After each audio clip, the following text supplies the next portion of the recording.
licensed independent clinical social worker and a master's licensed alcohol and drug counselor. And I've been counseling people and families with substance use problems for the last 18 years. And currently I'm the program director of a program called Addiction Recovery Services, which has an office in Portsmouth and in Salem. And I do a lot of work with SOS and Safe Harbor. Mainly out of fear. So people will tend to alienate things that they're afraid of or they don't understand. I mean, the worst effect is death, essentially. I mean, by ostracizing people that need help, you end up with dead friends and family members. There are a lot of misconceptions, but probably a couple of the most damaging ones are that people have to hit a bottom in order to get better, which leads people to not ask for help earlier. And so they end up in really bad situations by the time they're asking for help. Another really damaging one is the idea that substance use on its own is the problem.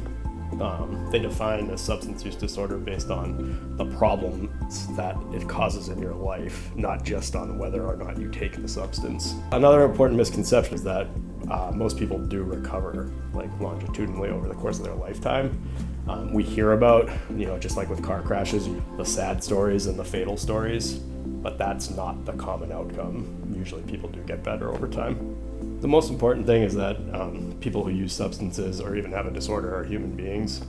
And most people don't know this, but generally the reasons that someone has a disorder using substances is because they're trying to deal with normal human being things, like difficult feelings, and that's just the way that they've found to cope. Look for commonality with one another. Even if we don't have all the same exact behaviors and experiences, if you've never drank or taken drugs before, it doesn't mean that you don't have something in common or don't have a lot in common with people that do. The biggest one is probably to let them know that you care about them and encourage them to get help. If it's a family member that's harming you in some way or causing other safety issues, then you might have to take a different approach as far as setting limits with them. But for the most part, it's to tell them that you care about them and try to encourage them to talk to somebody. I mean, there are a lot of great resources locally and nationally, to do your own research. There are some good books for family members one is called Get Your Loved One Sober, Alternatives to Nagging, Pleading, and Threatening. The Substance Abuse and Mental Health Services Administration website is a really good informational website. Locally, there are recovery community centers now, which are great hubs of information.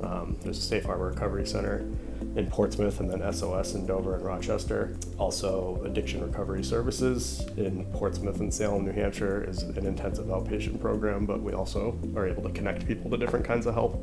So for teens, if you have a friend, encourage them to talk to somebody about it or get help. But additionally is just kind of treat each other kindly, because it's not just substance use disorders. Anybody that's different in one way or another can be alienated or ostracized. So if you guys are looking for commonality with one another, it's a good way to treat each other.